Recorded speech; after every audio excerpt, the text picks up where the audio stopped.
त्वमेव लोकशङ्करं नमामि शङ्करं गुरुम् नमामि शङ्करं गुरुम् नमामि शङ्करं गुरुम्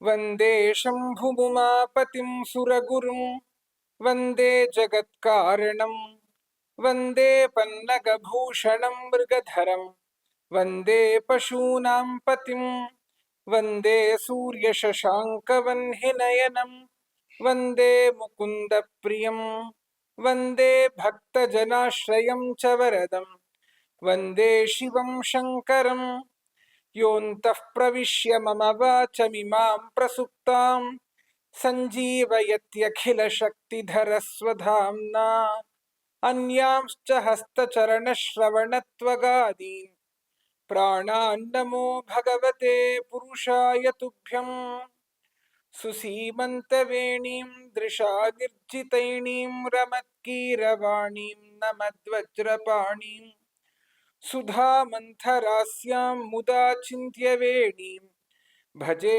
शारदाम्बामजस्रं मदम्बां सदाशिवसमारम्भां शङ्कराचार्यमध्यमाम् अस्मदाचार्यपर्यन्तां वन्दे गुरुपरम्पराम्। ओं नमो ब्रह्मादिभ्यो ब्रह्मविद्यासम्प्रदायकर्तृभ्यो वंशऋषिभ्यो महद्भ्यो नमो गुरुभ्यः। सर्वोपप्लवरहित प्रज्ञानघनः प्रत्यगर्थो ब्रह्मैवाहमस्मि. உபய ஜெகத்குரு அவர்களுடைய திவ்ய பாதத்தாமரைகளுக்கு அனந்த கோட்டி நமஸ்காரங்கள்.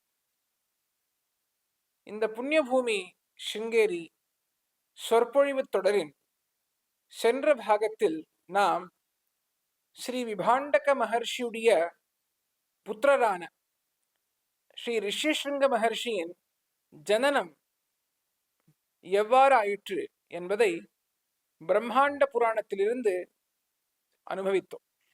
இன்று அந்த பிரம்மாண்ட புராணம் மேலும் ரிஷிஸ்ருங்கரை பற்றி என்ன கூறுகிறது என்பதை சிந்தித்து பிறகு ஸ்ரீமத் வால்மீகி ராமாயணத்தின் பாலகாண்டத்தில் இந்த ரிஷிஸ்ருங்கருடைய சரித்தமாகப்பட்டது எவ்வாறு கூறப்பட்டு இருக்கிறது என்பதை பற்றி சிந்திக்கலாம். விபாண்டக மகர்ஷியுடைய புத்திரரான ரிஷிஸ்ருங்கர் தகப்பனாரது ஆசிரியத்துடன் வளர்ந்து கொண்டு வருகிறார். அவர் எப்படி இருக்கிறார் என்பதை பற்றி பிரம்மாண்ட புராணம் வெகு நன்றாக கூறுகிறது. ஸ்வகீயம் பிதரம் முக்த்வா நரமன்யம் ந பஷ்யதி முக்த்வா ஃபலரசம் சோபி ரசமன்யம் ந சேவதே. ஸ்ரீ ரிஷிஸ்ருங்கருக்கு அவருடைய தகப்பனாரை விட்டு வேற யாரும் தெரியாதாம். அவர் வேற யாரையும் பார்க்கவும் மாட்டார். ஏன்னா அவர் இருக்கிறது அந்த காட்டுல அவருடைய தகப்பனார் மட்டும்தான் அவருக்கு எப்பொழுதுமே தென்படுவர். அவருடைய தகப்பனாரை விட்டு அவர் வேற யாரையுமே பார்த்ததில்லை. முக்த்வா ஃபலரசம் சோபி ரசமன்யம் ந சேவதே. அப்புறமா அந்த இடத்துல இருக்கக்கூடிய பலரசத்தை விட்டு அவர் வேற எந்த ரசத்தையும் சேவிச்சது கிடையாது. அவருடைய ஆகாரம் அப்படின்னா அங்க அந்த காட்டுல கிடைச்ச பலங்கள்.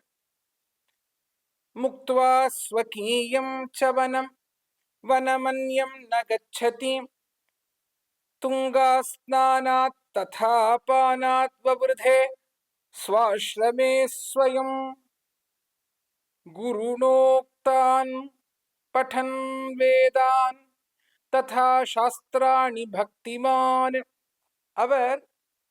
அவர் இருந்த அந்த வனத்தை விட்டு வேற எந்த வனத்துக்கும் போக மாட்டாராம். அப்புறமா அவருடைய தகப்பனார் தான் அவருக்கு குரு. அத்தகைய அந்த குரு சொன்ன அந்த வேத பாகத்தையும் சாஸ்திர பாகத்தையும் பக்திமானா இருந்த இந்த ரிஷிஸ்ருங்கர் ரொம்ப அழகா அத்தியனம் செய்து கொண்டு வந்தார். அங்க இருந்த அந்த துங்கா நதியில ஸ்நானமாடி அந்த துங்கா நதியுடைய தீர்த்தத்தை பருகி ஸ்ரீ விபாண்டக மகர்ஷியுடைய ஆசிரமத்துல ரிஷிஸ்ருங்கர் வளர்ந்து வந்தார். பர்ஜன்ய சததம் விருஷ்டிம் முமுச்சே தஸ்ய சாஸ்ரமே. இப்படி அவர் இருக்கும் பொழுது அந்த இடத்துல எப்பொழுதுமே மழை வந்து கொண்டு இருந்ததாம். அதாவது இவருடைய தர்ம நிஷ்டையால மழை அப்படிங்கிறது ரொம்ப செழிப்பா அந்த இடத்துல இருந்தது அப்படின்னு பிரம்மாண்ட புராணம் சொல்றது. சதா புஷ்ப பலைர் யுக்தா விருக்ஷா ஆசன் ததாஸ்ரமே பிதுர் நியோகாத் ச முனிஹி சசார தப உத்தமம். எப்பொழுதும் அந்த இடத்துல இருந்த விருட்சங்கள் நல்ல அழகான புஷ்பங்களுடன் பழங்களுடன் நிறைந்து இருந்தது. இந்த ரிஷிசிருங்க முனிவர் அவருடைய தகப்பனார் சொன்ன வண்ணம் ரொம்ப உத்தமமான தபசுடைய ஆச்சரணைய செய்து கொண்டு வந்தார். ஸ்தாபயித்வா ஸ்வயம் லிங்கம் ஸ்தித்வா தத் புரதோ முனிஹி பஞ்சாக்ஷரம் மகாமந்திரம் ஜபதே சார்வகாலிகம். அவர் அவருடைய தகப்பனாருடைய அனுகிரக பலத்துடன் அந்த இடத்துல தபஸ் ஆச்சரணம் செய்து கொண்டு வந்தார். அவர் எந்த இடத்துல தபஸ் ஆச்சரணம் பண்ணிட்டு இருந்தாரோ அந்த இடத்துலயே ஒரு லிங்கத்தை ஸ்தாபனம் பண்ணி அந்த லிங்கத்து முன்னாடி அவர் பஞ்சாட்சர மகாமந்திரத்தை எப்பொழுதும் ஜபம் செய்து கொண்டு இருந்தார். இப்படி அவர் அவருடைய காலத்தை தர்மனிஷ்டையுடன் கடத்தினார் அப்படின்னு நமக்கு பிரம்மாண்ட புராணம் ரொம்ப அழகா இந்த ரிஷிசிருங்கரை பத்தி சொல்றது. மேலும் நிறைய புராணங்கள் இந்த ரிஷிசிருங்கருடைய கதையை நமக்கு எடுத்து சொல்றது. ஸ்ரீமத் வால்மீகி ராமாயணத்தில் ரிஷிசிருங்கருடைய கதை இருக்கு. ஸ்ரீமன் மகாபாரதத்துடைய வனப்பர்வத்திலையும் ரிஷிசிருங்கருடைய கதை இருக்கு. இத்தனை இடங்கள்ல ரிஷிசிருங்கருடைய கதை இருந்தாலும் கூட ஆதி காவியமா இருக்கக்கூடிய ஸ்ரீமத் வால்மீகி ராமாயணத்துல வரக்கூடிய ரிஷிசிருங்கருடைய கதை எவ்வாறு இருக்கிறது என்பதை பற்றி நாம் சிறிதளவு சிந்திக்கலாம். ஸ்ரீமத் வால்மீகி ராமாயணத்துடைய பாலகாண்டத்தின் 9வது 10வது மற்றும் 11வது சர்க்கங்களில் விசேஷமாக ரிஷிசிருங்கரை பற்றி வால்மீகி மகர்ஷி அவர்கள் கூறுகின்றார்கள். அது எவ்வாறு இருக்கிறது என்பதை பற்றி நாம் சிறிதளவு சிந்திக்கலாம். ஸ்ரீமத் வால்மீகி ராமாயணத்துடைய பாலகாண்டத்தின் 8வது சர்க்கத்துல தசரத மகாராஜா சத்புத்திர பிராப்திக்காக அஸ்வமேத யாகத்தை செய்யணும் அப்படிங்கிறதா அவையில இருந்த வசிஷ்டாதி மகர்ஷிகளின் இடத்தில் மற்றும் மந்திரிகளின் இடத்தில் அவர் இதை விண்ணப்பிக்கிறார். அந்த தசரத மகாராஜா எவ்வாறு அதை விண்ணப்பிச்சா அப்படிங்கிறத கூட நமக்கு ஸ்ரீமத் வால்மீகி ராமாயணம் சொல்றது.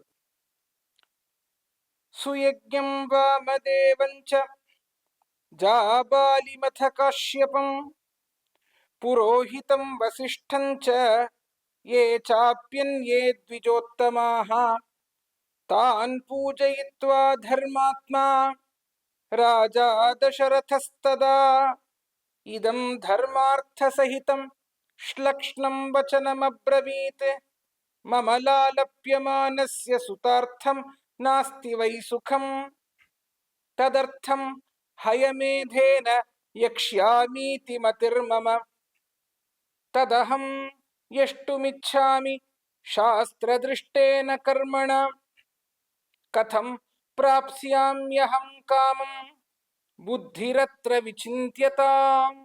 சுயஜ்ஞர், வாமதேவர், ஜாபாலி, காஷ்யபர் மற்றும் அந்த சூரிய வம்சத்திற்கு சிறந்த புரோகிதராக இருந்த வசிஷ்டர் இவ எல்லார்கிட்டையும் அந்த இடத்துல இருந்த சிரேஷ்டர்களா விளங்கின வேதியர்களிடத்திலும் தர்மாத்மாவா இருக்கக்கூடிய தசரத மகாராஜா ரொம்ப பணிவுடன் அவர்களுக்கு பூஜையை செய்து விண்ணப்பிக்கிறார். அவர் என்ன சொன்னார் அப்படின்னா, நான் இப்போ ஒரு சத்புத்திரனை பெறணும் அப்படிங்கக்கூடிய எண்ணத்தோட இருந்துட்டு இருக்கேன். அந்த ஒரு எண்ணம் என்ன ரொம்ப பாதிச்சுட்டு இருக்கு. ஆதலால் நான் அஸ்வமேத யஜ்ஞத்தை செய்ய வேண்டும் என்பதாய் என்னுடைய மனதில் சங்கல்பித்துக் கொண்டிருக்கிறேன். ஆதலால் நீங்கள் இந்த யஜ்ஞத்தை செய்வதற்கு என்ன விதி இருக்கிறதோ இதை சாஸ்திர விதியுடன் எப்படி செய்ய வேண்டுமோ அதை எனக்கு சொல்லி என்னுடைய எண்ணம் நிறைவேற அனுகிரகம் செய்ய வேண்டும் அப்படின்னு பிரார்த்தனை பண்றார். அப்படி பிரார்த்தனை அவர் செய்த பொழுது தர்மாத்மாவா இருக்கக்கூடிய தசரதருடைய வச்சனத்தை கேட்ட அந்த அவையில் இருந்த பெரியோர்கள் அனைவரும் ததசாத்விதி தத்வாக்கியம் பிராமணா பிரத்யபூஜயன் வசிஷ்ட பிரமுகா சர்வே பார்த்திவஸ்ய முகேரிதம்.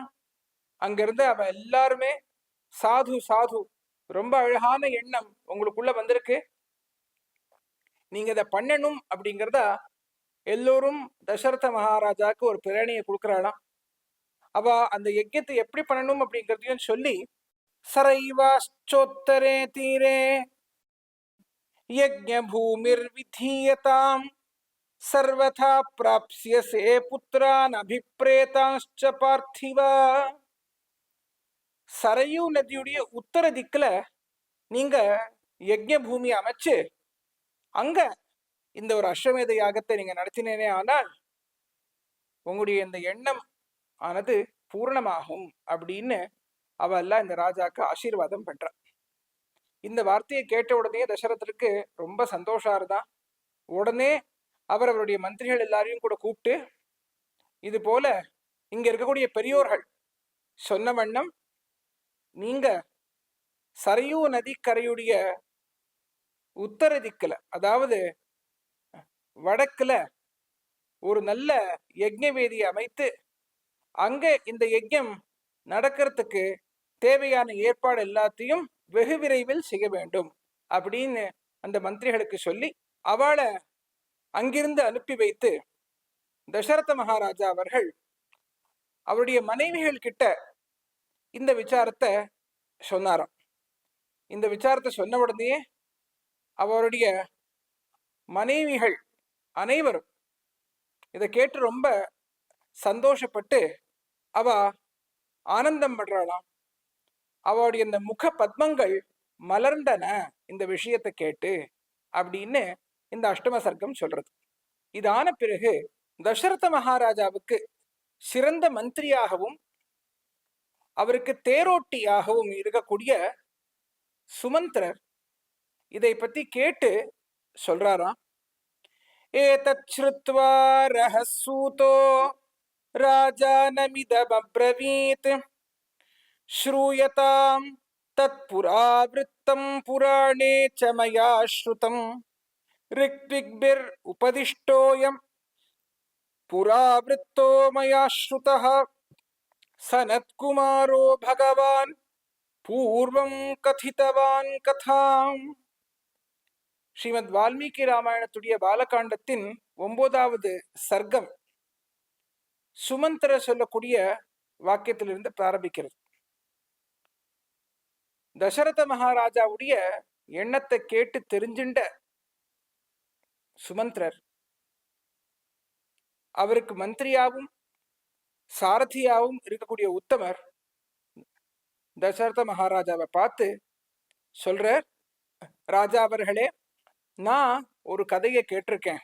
அது புராணத்துல சொல்லப்பட்ட கதை. அந்த கதையை நான் கேட்டிருக்கிறேன்.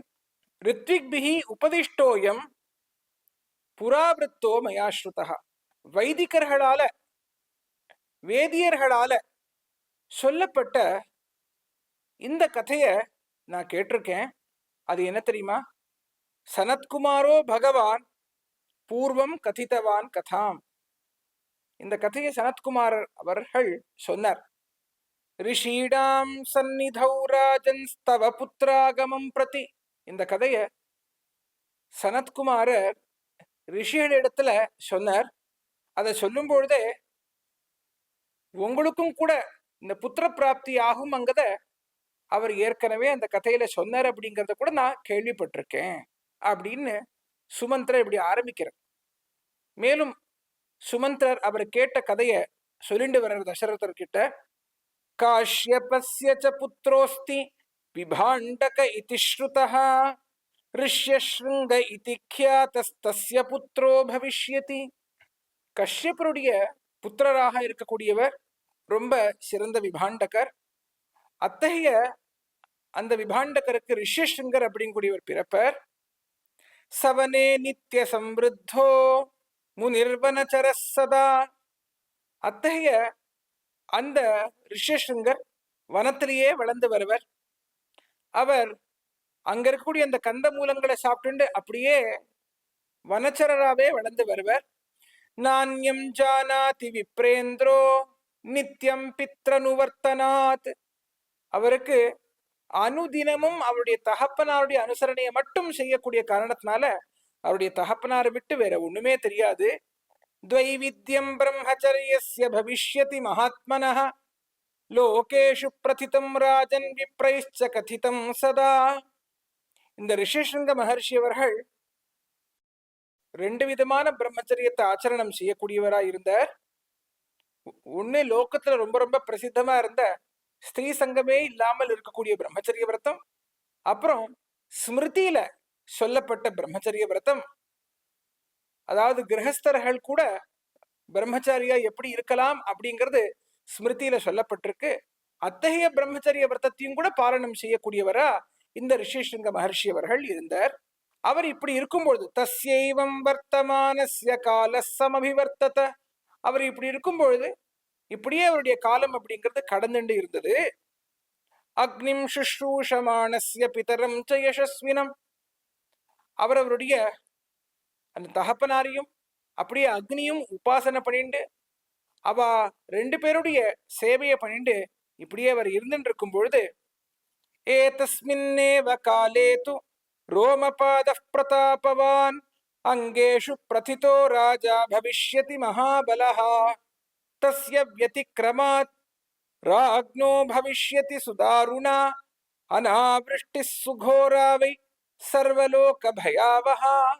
அவர் இப்படி இருந்துட்டு இருக்கும் பொழுது அதே காலத்திலேயே அந்த அங்க தேசத்துல ரோமபாதர் அப்படிங்கக்கூடிய ஒரு ராஜா, ரொம்ப ரொம்ப பராக்கிரமியான ராஜா இருந்தார்.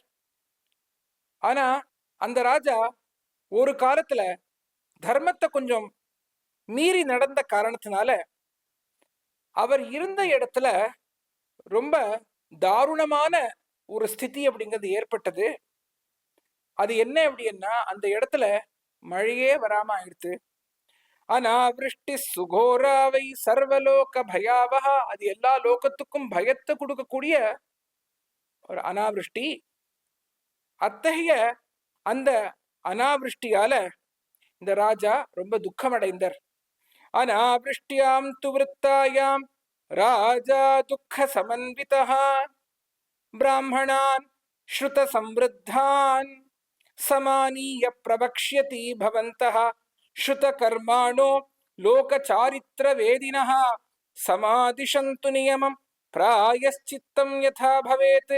அப்பொழுது அந்த ராஜா ஸ்ரோத்ரியர்களா இருக்கக்கூடிய பிராமணர்களை அழைத்து, இந்த இடத்துல இப்படி இந்த அனாவிருஷ்டி இருக்கிறதுக்கு காரணம் என்ன? நீங்க எல்லோரும் கூட எல்லாமே தெரிந்தவர்கள், இந்த லோகத்துடைய சரித்திரத்தை நன்றாக அறிந்தவர்கள், நீங்க தான் இதுக்கு ஏதாவது பிராயச்சித்தை சொல்லணும் அப்படிங்கிறதா அவர் பிரார்த்தனை பண்றார். இத்யுக்தாஸ்தே ததோ ராஜ்ஞா சர்வே பிராமண சத்தமாக வக்ஷ்யந்தி தே மஹீபாலம் பிராமணா வேத பாரகாக. அப்பொழுது எல்லாம் பிராமணர்களும் வேத வித்வான்களாக இருந்தார்கள். அவர்கள் எல்லோரும் இந்த ராஜாவை பார்த்து சொன்னா, விபாண்டக சுதம் ராஜன் சர்வோபாயைரிஹானய ஆனாயது மஹீபால ரிஷ்யஸ்ருங்கம் சுசத்கிருதம் விபாண்டக சுதம் ராஜன் பிராமணம் வேத பாரகம் பிரயச்ச கன்யாம் சாந்தாம் வை விதினா சுசமாஹிதா. ஹே ராஜன், நீங்க இந்த சமயத்துல விபாண்டகருடைய புத்திரரா இருக்கக்கூடிய ரிஷ்யஸ்ருங்கரை இங்கு அழைத்து வர வேண்டும். அந்த ஒரு விபாண்டகருடைய புத்திரரா இருக்கக்கூடிய வேத பாரகரா இருக்கக்கூடிய உத்தமமான பிராமணரா இருக்கக்கூடிய அவருக்கு நீங்க உங்களுடைய கன்னிகையா இருக்கக்கூடிய சாந்தாவை மணமுடித்து கொடுக்க வேண்டும். அவர் இந்த இடத்திற்கு வந்தால் அவருடைய தபஸுடைய பிரபாவத்தால இந்த இடத்துல நல்ல மழை ஆகும் அப்படின்னு அவள்லாம் சொல்றா. இதை சொன்ன உடனே அந்த ராஜாக்கு ரொம்ப சந்தோஷமா இருது.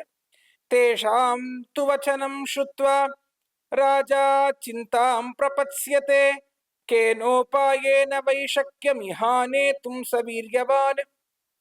ஆனா அவர் நினைக்கிறார், எந்த உபாயத்தால ரிஷிஷங்கரை நாம இந்த இடத்துக்கு கூட்டுன்னு வர முடியும்?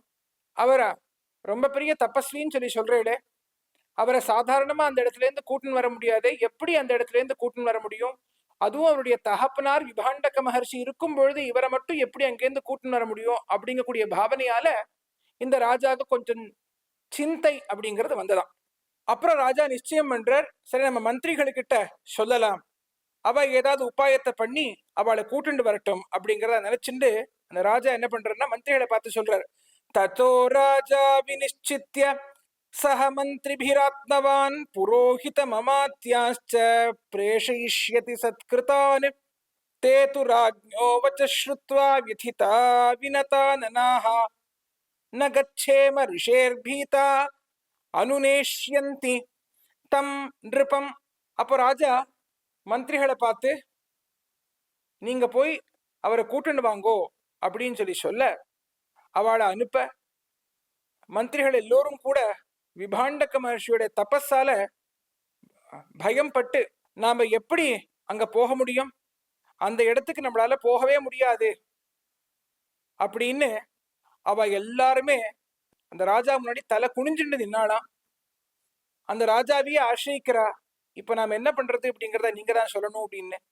அப்புறம் ஒரு கொஞ்ச நேரத்துல வக்ஷ்யந்தி சிந்தயித்வா தே தஸ்யோபாயாஸ்ச தான் க்ஷமான் ஆனேஷ்யாமோ வயம் விப்ரம் ந ச தோஷோ பவிஷ்யதி. அப்புறம் அவ ஏதோ ஒரு சிந்தனையை பண்றா, அந்த மந்திரிகள்லாம் சேர்ந்து ஒரு சிந்தனையை பண்றா. சரி நீங்க ஒன்றும் கவலைப்படாதீங்கோ, நாம இங்கேருந்து இந்த உபாயத்தால அவரை போய் கூட்டுண்டு வரோம், இதுல ஒன்றும் தோஷம் இருக்காது அப்படின்னு சொல்லி சொல்றா. அது என்ன உபாயம் அப்படின்னா, அங்க இருக்கக்கூடிய அந்த கணிகா ஸ்திரீக்களை கூட்டுண்டு போய் அந்த ஸ்திரீக்களை வைத்து ரிஷிஷங்கரை இந்த இடத்திற்கு அழைத்து வர வேண்டும் என்பதுதான். ஏவமங்காதிபேனைவ கணிகாபிர் ரிஷே சுதஹ ஆனீதோ வர்ஷயத்தேவஹ சாந்தா சாஸ்மி பிரதீயத்தே. அப்புறம் அந்த ஸ்திரீக்களை அங்கேருந்து அழைத்துண்டு போய் எப்படியோ ரிஷிஷங்கரை இந்த அங்க தேசத்துக்கு கூட்டுண்டு வந்தா. அந்த அங்க தேசத்துக்கு ரிஷிஷங்கர் காலடி எடுத்து வச்ச உடனேயே அந்த தேசத்துல நல்ல சுவிருஷ்டியாச்சு. சாந்தா தேவிய அந்த ரோமபாத ராஜா அவருக்கு மனம் முடித்து வைத்தார். ரிஷ்யஸ்ருங்கஸ்துஜா மாதா புத்திரான்ஸ்தவ விதாஸ்யதி சனத்குமார கதிதமேதாவத்வியாகிருதம் மயா. உங்களுக்கும் மாப்பிள்ளையா இருக்கக்கூடிய ரிஷ்யஸ்ருங்கர், அதாவது தசரத மகாராஜாவுடைய பெண்ணு தான் சாந்தாதேவி. அந்த சாந்தா தேவியை தான் ரோமபாதருக்கு தத்து கொடுக்குற தசரத மகாராஜா அப்படின்னு ஒரு கதை இருக்கு. ஆதலால் உங்களுக்கு மாப்பிள்ளையாக இருக்கக்கூடியவர் ரிஷிஷங்கர். அந்த ரிஷிஷங்கருடைய ஒரு கிருப்பையால உங்களுக்கு குழந்தையாகும். இதெல்லாமே சனத்குமாரர் சொல்லியிருக்கக்கூடிய கதை. இதை நான் உங்களுக்கு சொன்னேன். இதை நீங்க கேட்டு இதன்படி நடந்தேவே ஆனால், அதாவது ரிஷிஷங்கரை எப்படியாவது இந்த இடத்துக்கு நீங்க வரவழைத்தேவே ஆனால் உங்களுடைய இந்த காமனை அப்படிங்கிறது பூர்ணமாகும் அப்படின்னு தசரத மகாராஜாவுக்கு மந்திரியாகவும் சாரதியாகவும் இருக்கக்கூடிய சுமந்தர் ரொம்ப அழகா இந்த ரிஷேஷங்களுடைய கதையை இப்படி எடுத்து சொல்றார். அவர் கேட்ட கதையை எடுத்து சொல்றார்.